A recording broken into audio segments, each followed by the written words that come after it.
Какво ли би станало, ако действието следващия филм за Джеймс Бонд се развива в Брюксел? Столицата на Европа не е Рио или Монте Карло, но и тук кипи шпионска дейност. Всъщност, Брюксел е шпионска столица номер 2 след Ню Йорк. Столицата на Европа е седалище на ред стратегически организации. Европейската комисия, Европейския съвет, Европейския парламент и НАТО. Подслушвателните устройства са навсякъде. В сградата на Европейския съвет бяха открити черни кутии, в кабинетите на преводачите, при срещите между държавни ръководители, които по правило се пазят в тайна. Явлението е толкова разпространено, че един влиятелен еврокомисар винаги започва срещите си, като поглежда към обичайното място на подслушвателните устройства и казва «Привет на всички, които ни слушат». Компютрите в европейските институции най-редовно са обект на масирани хакерски атаки. И то съвсем разбираемо. Нали комисията трябва да взима стратегически решения относно доставките на газ, да договори споразумения за свободна търговия с Съединените американски щати или с Южна Корея, да проучи глобални сливания на стойност милиарди евро. Неведнъж по време на международни преговори европейците са разбирали, че партньорите им са наясно с тяхната позиция още преди да влязат в залата. Тук буквално бъка от потенциални шпиони.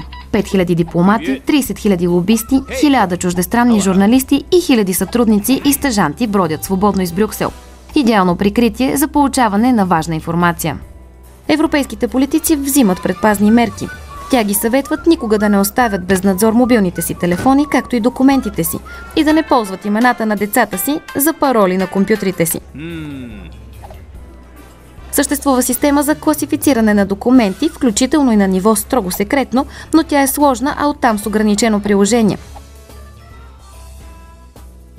Понякога европейците биват малко наивни. Например, един държавен служител, отговарящ за криптографията в Европейската комисия, призна, че поискал помощ от Агенцията за национална сигурност на Съединените американски щати за тест на системата му за криптиране. Именно Агенцията за национална сигурност, която свободно подслушва мобилните телефони на 28-те европейски държавни глави. Практика, която кара европейците да надигнат глас, но не много високо, тъй като и те подслушват всички. Истинският проблем е в масовото наблюдение. Затова Европейският парламент засили директивата за защита на личните данни, за да попречи на компании като Facebook и Google да предоставят личната информация на държавни органи.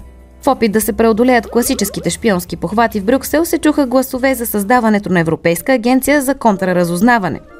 Но в Брюксел няма тайни. Когато един човек знае нещо, то е тайна. Когато двама души споделят дадена информация, това е тайна. Когато станат трима обаче, тайната вече не е тайна. Какво да кажем тогава за 28?